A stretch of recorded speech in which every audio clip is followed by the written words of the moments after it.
Hi, this is Michael Waits, and welcome back to InsurTech Amplified. We are joined today by Wayne Slavin, the CEO and co-founder at Sure. Wayne, thank you so much for coming on the show. Before we get into the main part of this conversation, let's get a little bit of your background for some context, please. Thanks for having me on. Pleasure to be here. A little bit about me. Entrepreneur at heart. Started and founded and exited software and technology companies for the past 20 years. Everything from cybersecurity to online payments to consumer electronics devices and SaaS software. So kind of covered the gamut, which really leads me to what we're working on here at Sure, which is by far the most audacious and most challenging, but probably the most rewarding as well, career-wise. Yeah, I'd love to get into, once we kind of establish the topic here today, I want to get into some of the stuff you've done in the past, because I think it must inform some of the things you're doing today. I'd love to know more about the Nook. We can talk about that later, because just when that product was being developed, it was a really interesting time where it looked like Kindle was just going to dominate everything. So I think it informs a lot of stuff that's happening today. But before we get there, let's talk about financial services, insurance, and insurtech. If banks and like other related financial institutions, right, whether it's Merrill Lynch, Morgan Stanley, Goldman Sachs, whatever the big bank is, and at its core, like money, is interconnected, should insurance and all the stuff that's associated with insurance be interconnected as well? And then maybe if it should or shouldn't, either way, can you explain what that would mean? I don't know if I have all the answers. I don't necessarily have a crystal ball, but I'd like to think that maybe we have a weather vane or bellwether for what's going to happen. And to answer the question, should things be interconnected? I think that the obvious answer there is yes. And yet insurance and financial services seem to just roll off the tongue as though they're just one and the same. And in many ways, banks lend money. Obviously, they also, you have deposits, you have accounts. Insurance companies, you don't necessarily have the same thing, but in many ways, they're lending, right? They're taking on risk. They have a balance sheet. They're levered up in some ways as well, just like a bank. And really, they both have underwriting departments, if you want to get really just super simple, and risk management. And so, as you mentioned, right, banks are connected for a variety of reasons. You want to move your money from one place to another. That's the whole economy is moving money from one place to another. But insurance companies have historically not been connected. And one of those reasons is, you probably don't need to. That data that's coming about your account, so to speak, you have a balance at a bank, cool. When you send money out, needs to go somewhere, we need to update your balance. That needs to be, real time. When you spend money at a, gelateria in Milan, you need your balance to be updated. It's no more, card imprint, send in carbon copy of your credit card and the receipt, if you remember those days. And so, we've gotten real time, we've gotten contactless. You can do all of that with your money. But in insurance, it hasn't been that way. And I would say we need to get to a point, and I'll explain, I think, why we need to get to that point, that insurance companies need to be interconnected. Can I make the case for people that are listening, right? You said like financial services, it all feels like the same thing. And I think at its core, it really is. I come from like a Goldman Sachs and Morgan Stanley background, right? So to me, this idea of interconnectivity is obvious. And I want to give a few examples for people so they can see like why and where it happens. Like if I have a bank account somewhere, right, and I have $100,000 or $75,000 in that bank account, I know what that balance is all the time. I can put money in and take money out at will. I could literally do it on a plane, on a boat, or wherever I am, whenever I want. But more importantly, if I want to take that money and move it to another bank, just shut down my account and move it to another bank, there's almost like no penalty for this. And nothing really changes in my life except the services that I use that are associated with that. And I hadn't really thought about this until I talked to you. But if I have a homeowner's policy, if I have auto insurance, or if I have a life insurance policy, I can't just wake up, at least as far as I know, and just like transfer it from insurer A to MGA B. And it feels like it kind of should be that easy, but maybe we can talk about why. Yeah, that is right. Ultimately, I mean, in effect, you go open up a new account, but let's use something beyond just, hey, I want to go into a bank. Bring in a most primitive version of this. Bring in a suitcase, take your cash, walk across the street, deposit With your cash with the suitcase. That's like the primitive version. But really, it gets pretty complex when people have brokerage accounts. And exactly. The two brokerages ultimately are offering the same services, maybe some slightly different fee structure, nicer UI on their online trading platform. But if you bought, 10 shares of Apple in 2000 and you want to transfer that from your Fidelity account to your Schwab account, all of that info comes over too, not just the dollars, exactly. Right? It's not just the discrete dollars, it's all of the history of that account also can move over. So it's financial services. Go ahead. Can I just say to all the custody information, all of if that stock has been lent out to somebody else, the price where I bought it, the price where I sold this other stuff that I had, everything that's associated with it, right? So you're right. It's not just me like moving 1,000 shares to there. It's everything that's associated with it. And that matters not just to me. And again, sorry to interrupt you, but it also matters to the brokerage account too, right? Because if I'm lending it out, they need to know that there are other things that are associated with it that they can do. Sorry. So go ahead. I just want to give a little bit more depth. Yeah. No, it's nuanced and it's complex, and it seems so seamless, but under the hood, it doesn't necessarily work that way in insurance. So to pivot to, hey, my home insurance, I'm actually going through this personally right now, where Awesome. my home insurer is leaving the state that I live in. And we've got to find a new home insurer.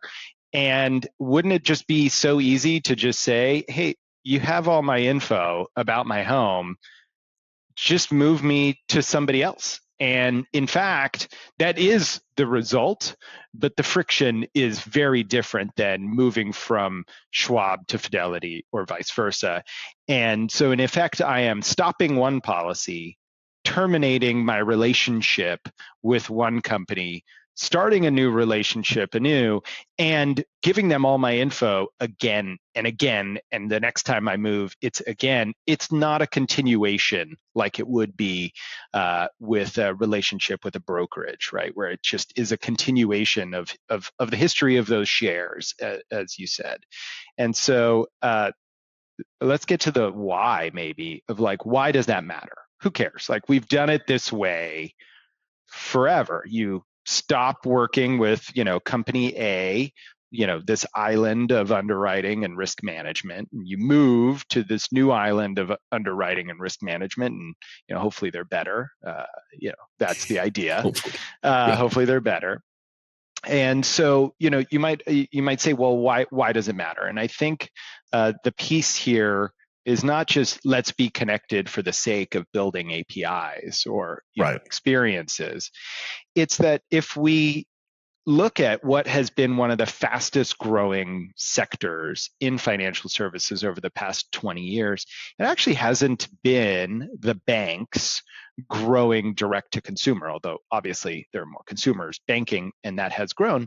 It's actually been with non-bank entities that have built credit card businesses, folks like Delta Sky Miles, folks like Marriott Bonvoy, folks like Amazon Prime Rewards. They have built these massive consumer credit card financial services businesses on the back of their existing customer book and brand, and in essence stood up, much like Apple. And there's criticism to be thrown there, but obviously it's working for Apple. Might not have worked for the other side of that trade, but they've built a behemoth, and you'll see it happen with Walmart. You'll see it happen with everybody. Obviously, Costco is well known, and so you've seen this massive growth of consumer credit cards being branded. And my belief, is that the next big wave of insurance programs and businesses will be built by consumer brands. And that's what we're doing at Sure. And that is why being connected matters. Because if I'm a consumer, I want a relationship with my brand. If I'm a Toyota owner and I identify as, I buy Toyotas, I love my Tundra, I love my Sequoia, I love my Prius, whatever it is, that's where I want to get my financial services from. I want to be able to move that around. If I'm moving to a new state and I'm driving my vehicle, why do I want to stop working with my favorite car brand and start working with a new company for insurance? I want it to follow me around.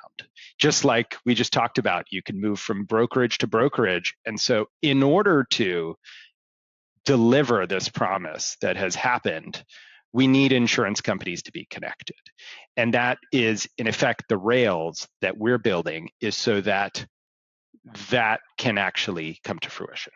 So that's the big question for me, right? And again, coming out of a banking and investment banking and trading experience, I just wrote down some notes myself, but like in the banking sector, Swift, right? It just exists in the background. No one's ever heard of it. Like even if you ask your sister, she probably hasn't heard of Swift, right? But again, that's one of the ways that money moves around. Mm-hmm. DTCC, again, a company in rails that no one has ever heard of, but again, drives what happens in the brokerage industry as well. And I can't talk about historically why, because it's just a much longer conversation.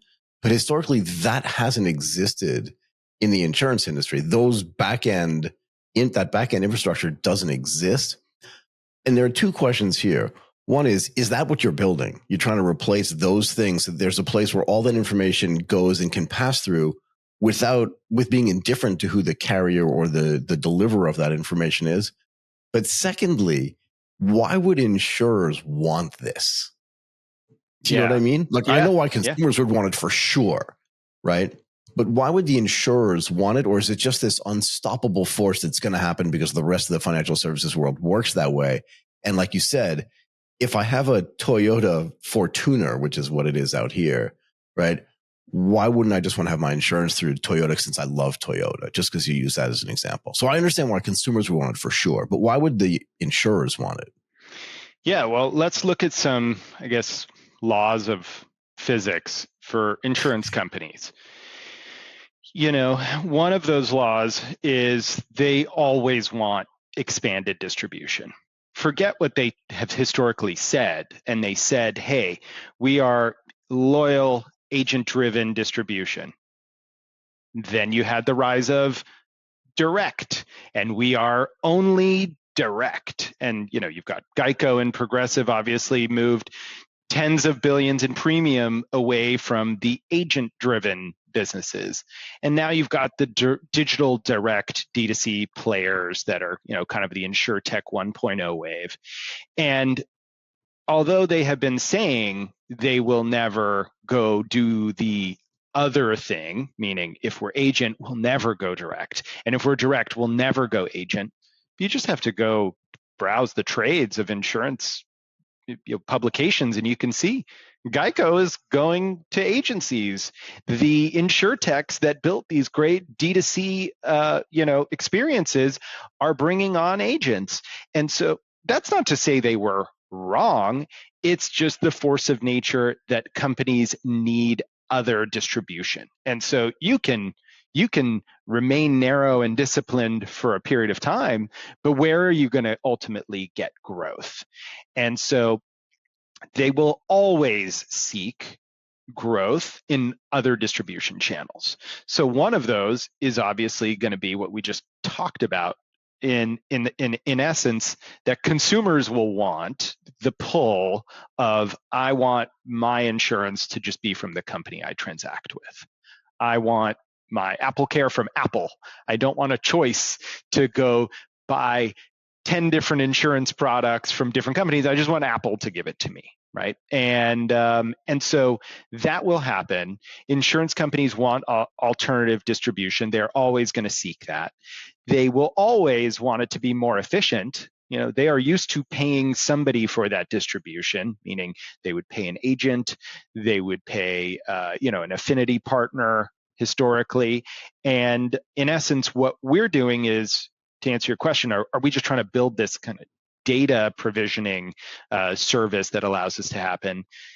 No, although there's lots of data moving, we want to take it a step further, because in order for this to happen, insurance is a complex transaction. Every insurance product's different, every brand is different, every state's insurance product's different. And so we've actually had to build a whole lot more than just the rails to connect to systems, because in effect, there aren't systems for us to connect to. Although insurance companies have been going through decades and will continue for decades in the future to try and modernize and try and get to the cloud and try and deliver better customer experiences, in essence, it's just a pit of sorrow and misery. You go across big insurers and you ask them, honestly, how many IT projects have you started? How many have you stopped? Right. How many modernizations did you get going? How many legacy systems did you actually turn off? Like, how many old systems are you started to migrate, but you actually turned it off? And you will find that answer to be shockingly low success rate, shockingly low. And so what that tells us is they want it. They have failed to execute to be able to get there on their own. And that's okay. There's lots of nuanced reasons for why. It's not for a lack of trying. It's not for a lack of wanting to be more efficient. And so what we've had to do at Sure is not just build, let's call it the clearinghouse to facilitate two things happening, meaning a consumer brand having a front end to sell insurance to their customers, and an insurance company with all the right capabilities and back end. Neither one had the software. So instead of thinking of what we've built as, a really nice Visa or MasterCard style rails where, we're connecting bank to merchant, but there's actually all this other technology behind that connection that the bank has or the merchant acquirer has, or all these other systems have. We've had to build, in essence, I think of it more like a barbell. We've had to build the technology to actually transact for the insurance company, to, in essence, replace what they've got, because what they've got today doesn't do what we need it to do. Right. We've also had to build the other end of the barbell, which is the capability for a brand who's never sold insurance, who's not going to go buy insurance company software because that doesn't fit their needs. It's not fit for their use case, and deliver that to them, and then be able to connect the two and move the money, be able to generate the policies, do all of the things that have to happen. And so in essence, you might visualize it as rails connecting these two things, but actually it's very closely sandwiched together. It almost has to be. Can I ask you this question? Because it's this barbell idea, like, it's now stuck in my head. If you don't build these two big things on the end, it doesn't matter if you build the rails in the middle, because they're connecting to nothing, essentially, right? Yep. I say people are coming into the building with fancy new USB-C cord, except the building has no electricity. Right. It's excellent. It's excellent. And so you got all these awesome solutions, whether it's AI coming in, modernized payments, all this stuff. And it's like, hey, we're here to fix the insurance industry. It's one of the biggest industries in the world. We're here with our great new USB cord. Yeah, but the lights are off. The lights are what off. Are we gonna do? Yeah, it doesn't help. Can I ask you this too? Just this transferability of policy. I know it gets back to a little bit of the basics we were talking about before, but just for my edification, if I have car insurance, right, and then I don't have car insurance for 5 or 6 years, when I go back to buy it again, it's almost like I never had insurance before. It's like I'm starting from scratch. Mm-hmm. And in a way, this is different. Let's get back to the bank system again, where if I move my money from one bank to another bank, it's like I've never banked before. It's just that it's in a different place with some, like you said, a different UI and maybe some different services and some different pricing structures. What are the implications from a historical continuant standpoint on policy and premiums and stuff like that, if that makes sense, on this new connectivity that Sure is kind of implementing with this barbell strategy? Does that make sense? Yeah, there are definitely cases and types of insurance where there's some history of your data generally about claims, right? Because your next insurance company wants to know about that. What we're trying to, in effect, do is something that's beyond that, where you're actually under the hood getting a new policy from a new insurance company, but to you, the consumer, it seemed continuous. So if your auto insurance renews every 6 months, or your home insurance renews every 12 months, or whatever that may be, to what you see in your Apple Wallet, in your email, you're getting that from the brand you purchase it from, right? We work with a big online mortgage company called Better.com, and if you got your mortgage from them or your refi from them, and you get your home insurance from them, why would that stop after year one? If some insurance company in Florida stopped writing policies in Florida. And so where we're trying to get to is, instead of it being used the way, the data being used like credit is used when you apply for new credit, right? They go hit the bureaus, they have a record of you, they say, this is what that looks like, here's a file, is it a thin file, is it not a thin file, here's all the data, great, let's underwrite them. Why do that on an ad hoc basis? Why not just make it seamless to the consumer, and we're able to just move them to the next appropriate insurance company? And if we think about it, that really is what all financial services is trying to do. Robinhood started just as free stock trading. Now they've got savings accounts. Now they've got everything, and they will eventually get to a full services bank, I predict, right? And so why wouldn't we want to get to that point where once you've gotten into insurance from the first company that you purchased either your home from or you got your car from, why would you not just want that to follow you perpetually? So this brings up a really interesting point, which I did not consider discussing tonight, but you've brought it up. It's so interesting to me. We had this in Southeast Asia, right? So there was a company founded out here called Sing Life. It sounds really straightforward. Singapore Life, right? Started by a guy named Walter Dota and a really incredible team. It was merged with Aviva. They did a whole bunch of stuff. But one of the things that Walter wanted to do was he wanted to turn this into, if you're already giving us your money in premium, well, then you're giving us money anyway. Why don't we give you a return on the premiums that you're giving us and just have a bank account that's associated with it? You get 2%, 3% interest. And merging this idea of like what a bank is with what an insurance company is, like you said before, they both run big balance sheets. They both need returns on the assets that they have. So they're both running big investment businesses on the side, which again, most people don't know about. Is that what you're suggesting is happening in the US as well? I don't think we're there yet, but I think that inevitably what we want to try and do, we, meaning collectively we, is make sure that insurance is part of people's lives by making it invisible. In essence, hey, it's just so easy to get that it should just be part of what you do. It shouldn't be only mandatory insurance gets, purchased. It should be all of it. And so in order to do that, we need to have better customer experiences, which every insurance company will say they want. Great, we need to get there. Why are we so far behind? Why are we so far behind online banking? And you go look at Nubank, Revolut, all of them. They're big for a reason, and they've delivered a great customer experience. And I think that there is that opportunity for insurance. But I would argue you interact with your money every day, multiple times a day. And insurance, you're not going to do that. So if you're never going to do that with your insurance because you're not checking your balance, you don't use it all the time, well, what can we do to make it seamless? And just like you open a Marriott Bonvoy account for your hotel, or you open up a Costco membership, cool, let's just give you Costco credit card.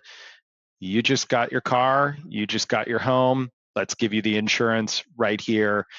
Super seamless. To me, just seems to make sense, but also makes sense from the perspective of the brand, in that they want to keep the customer in their ecosystem. They have paid to acquire it. It also makes sense for the insurance company. They want alternative distribution. They have pricing pressure. They can't just change pricing on demand. Elon, if he wants to sell more Model 3s, he can just lower the price, drive demand. They can't do that. All they can do is stop advertising. And so they have to find that growth. And this is just easy. And we're actually, in essence, saving them a bunch of effort and time and money by what we're doing and building at Sure. We're saying to them, don't go try and build your own rails. And this happened in credit cards, right? In the beginning, in the 60s, every bank was trying to build their own closed payment system.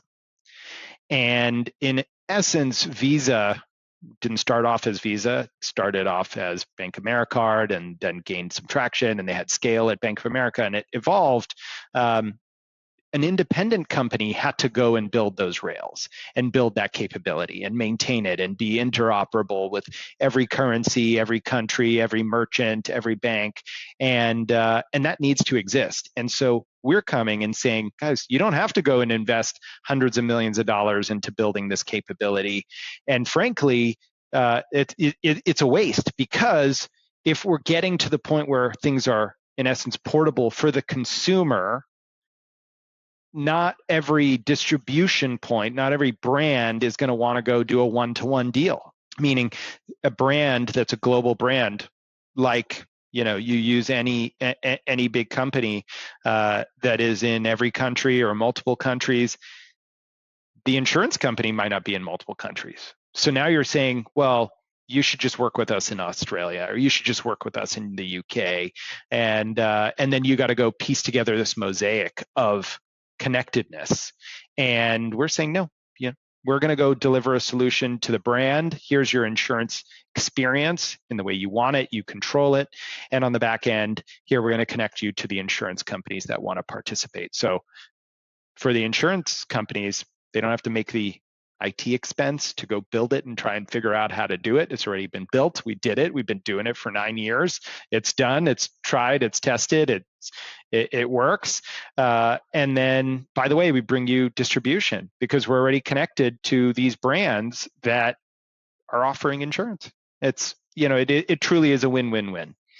In a way, it's got to make sense for the consumers as well, right? And just to get back to your examples, Marriott Bonvoy, like Marriott issues their own credit card. And even Amazon Prime issues its own credit card. I use it to buy my stuff at Amazon, and I can get some benefits from Amazon. And even Delta, the same thing. I get free frequent flyer miles, right? Or hotel deals if they have, which makes it even more interesting.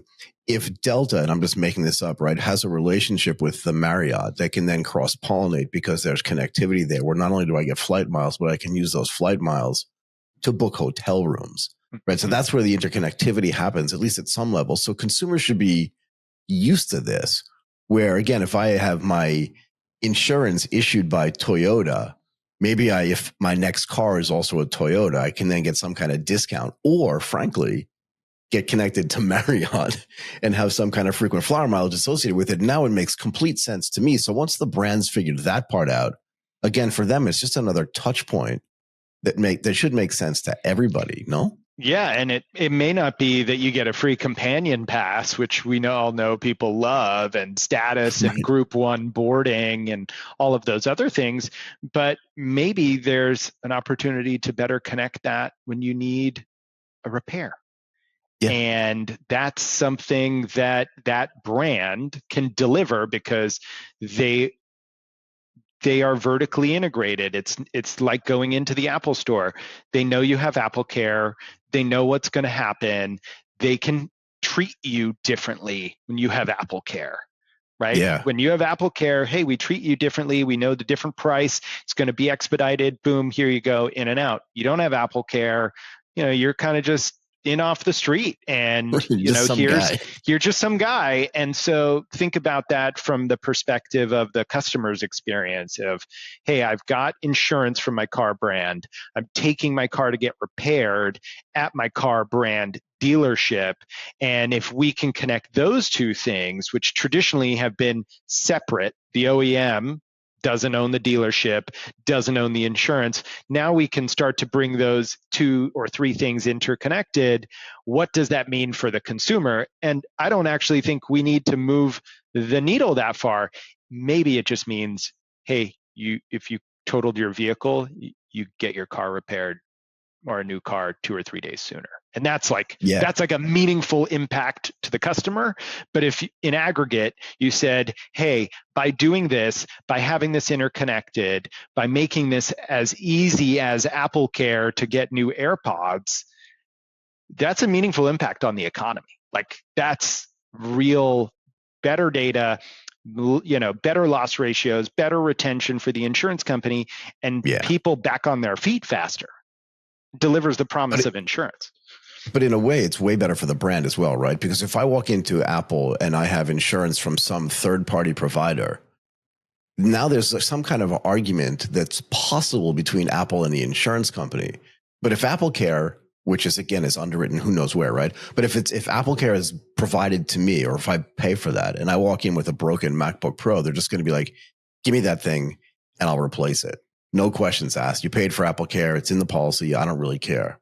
And in a way, I kind of don't care what happened unless you purposely like hit it with a hammer, right? So from a customer service standpoint and from a product standpoint, it's a way better experience.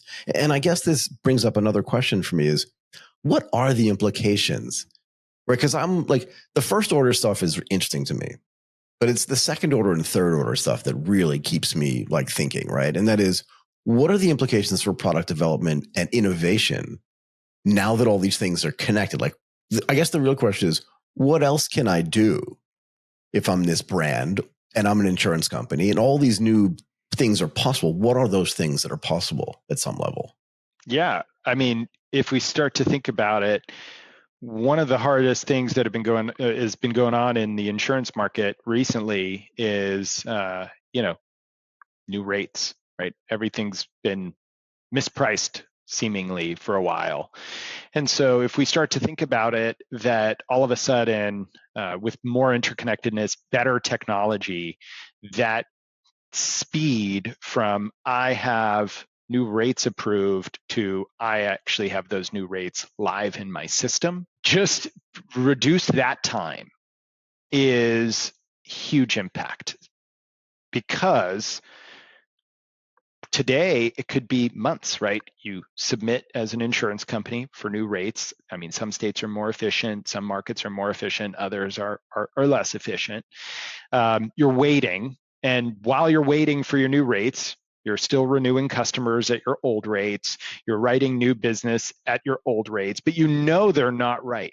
You can something's coming. Yeah, you can prove that they're not right, and yet you're kind of stuck in this position of you got to accept these customers at your old rates. You get your new rates, and then you got to go turn around into a system and put them into a system to get those rates up and running. And that doesn't happen traditionally in one day. That could take weeks, could take multiple months just to get that turned around.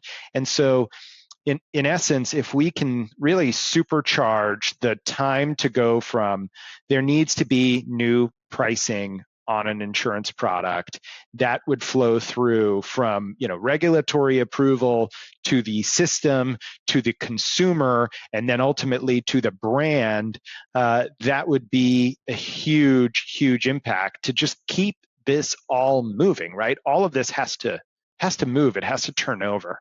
And so if we can do that by having better technology, that's just good for everybody. Okay. This is going to get a little complicated, and this gets back to my experience in the stock and bond markets 20 years ago, if you don't mind. So just like humor me for a moment. We talked before about having this interconnected system, right, in insurance. And we've had this in the financial services market for a while. I would say 2 decades, right, where all the exchanges kind of went electronic. So now I have access to real-time data. And the implications on pricing, on trading, on arbitrage, on everything was just like transformational. It changed the way everybody looked at every product. Like Robinhood would not have been possible without access to real-time data. And it was a way, at least at the beginning, for firms to differentiate themselves, not just on price, but on product and services that they could offer because of that interconnectivity. right? And the way trading happened just completely changed. If insurance is going to be this thing where, and again, just to use your example, I'm sitting on a plane and I get scared and I want to buy life insurance, right? You're smirking at me. You know why though, right? Anyway, I just thought I'd use that. But if that's the case, right? And I know that insurance is regulated, but so is this financial services, so are stocks and bonds, right? Super highly regulated too. And some of that regulation is local, some of it's regional, some of it's global. So I get it. I get the regulation side of this too. But like what changes again in the insurance market if it's always on and always have real-time data associated with it? I think it makes everything way more frictionless and at some level way better for consumers, no? Yeah, I think it makes it better for everybody. And if we play this forward, I know you talked about second order, third order. Ultimately, what we're talking about is if it's so interconnected and you've got the ability to say, hey, there's this consumer who's in, Boise, Idaho, who's buying a vehicle right now in a dealership. This is what they look like. Abstract away some reality of regulation right now, but future position is, why can't someone with a balance sheet just say, I want that customer? I was just going to ask you that question, right? So I want that customer. Exactly. I'll take that customer. I saw that. That's mine. That's mine. I'll take it. I'll take right. it. And I can pay a price for it. Yeah, exactly. I'll pay you a premium for that. And so if we just think about that played out over time, why do you have an affinity for your insurance company? And don't care. You don't. You don't. We just talked about it. You don't. Like, my insurance company is just leaving the state. You know who never leaves my state? Amazon. Amazon never leaves my state. Toyota never leaves my state. And they're everywhere. And so this idea that like consumers have to have a relationship with this company because there's no one else is kind of backwards. Instead of saying, hey, I actually want a relationship with this company. They have values that I care about, or they have a design aesthetic or a capability that I care about, or they build their MacBooks out of recycled aluminum and I care about that. There's something that you care about. And I don't think you could identify a thing that people care about with an insurance company. If you're familiar with the other intricacies of the way the financial services markets work, right, you could also have options, derivatives, and all these other things on insurance products that don't really exist today in the same way that they do on stocks and bonds, for better or for worse. But even that would create the different level of liquidity in the products and services that insurers could offer. And this idea of the transferability, right? I bought that policy. And actually, I bought it and I can give better customer service, but also change the pricing that I give because I think what's the right word? You're misassessing that risk. And I think I can do that better than you. As a matter of fact, I'll buy your entire book kind of thing. Because we see that happen all the time at trading houses. Okay, one more thing and then I'll let you go. I always say that, by the way, but it almost never happens. But hopefully today it does for your sake because you've got a whole day ahead of you. What about, like, the markets in the United States are big, right? They're well developed. But it almost seems to me that the stuff you're building is like begging to come to Asia, if nowhere else, just begging for it because market penetration here is still relatively low. There are brands here, right, that have way better penetration than insurance companies have. The brands are trusted. And if you want to ensure that people get covered, pun intended, it would be interesting to just start working with those big brands as opposed to start working with the insurance. You have to do both, right? Because you have to have that barbell thing. I get it. But still, do you not see the international markets as a massive place for expansion? You brought up Nubank. I've had Nubank on one of my other shows, so very familiar with them and their relationship with some of the other insurers with which they work. But isn't there a massive opportunity for sure outside the US as well? Sure provides the technology and rails to run digital insurance programs for the world's largest consumer brands, companies like Toyota and MasterCard, et cetera, and the world's largest insurance companies so that they can transact insurance programs completely digitally without the need to rebuild their technology, figure out how to connect between the two and actually just reach consumers in a much more efficient way. And we've been doing that for 10 years in every country around the world. It's a big focus of ours in 2025. And we just see some of the adoption. And it makes sense because if you're in another market and you're a brand, you're in every corner of that geography, right? If you're in Indonesia, if you're in Malaysia, if you're in Singapore, if you're in, Hong Kong, you're just there. You're not there just on the East Coast. No, you're everywhere. You're everywhere. You're everywhere. And the same thing is true of the insurance company in that market. You're not just in Southeast or Northeast. No. And no, so it's not like that at all. It's not like that at all. So it makes more sense. The one-to-one match makes sense. And you can see it in some Latin American countries as well, even in Africa and certainly in Asia. There are cases of, insurance companies getting together with a bank or somebody else to do this type of sale of insurance. And congratulations, they got it done. Not as complicated as doing it in the US, which what we're doing. And so part of that has just been our expansion plans of, we don't want to overextend ourselves into markets before, I wouldn't say we're ready, but before it's the appropriate time. But yes, we are actually actively going to international markets. We have clients who've already brought us into every country in the world, and I think we're in 37 languages and every currency, and we're doing it with them. We're just doing it instead of a direct linear way. We're kind of using our global brand relationships where they are in those countries to come in and say we're actually already have a presence. We're already live. As opposed to come in, set up shop, open up an office, and I think do it a capital inefficient way. We're using our, we're going and doing it with our clients. Got it. Which is frankly the best way to expand, right? I mean, we found this in our business as well. We have all these product ideas, but it's better to give it to existing clients that are expanding their footprint as well, because it's just a natural distribution way to do this. Look, I want to let you go, but I do want to say this. This seems to be a story that's not going to end soon, for sure. And I meant for the company called Sure, not for sure. That sounded weird, but you know what I mean? Sorry about that, Wayne. Let's tell more of this. I'd love to have you back on. And frankly, let's have you back on next time on the Asia InsurTech podcast so that our listeners in Asia can hear about this as well. Let's give it like till the middle of next year. And we'd love to have you back on to find out just like what that looks like to you. Maybe drill down a little bit deeper into what that opportunity looks like and why, and where you think most of that stuff plays out. Anyway, I really appreciate your time today. I hope you enjoyed this as much as I did. Wayne Slavin, CEO and co-founder at Sure. I thought that was awesome. I hope you enjoyed it too. Thanks for having me on.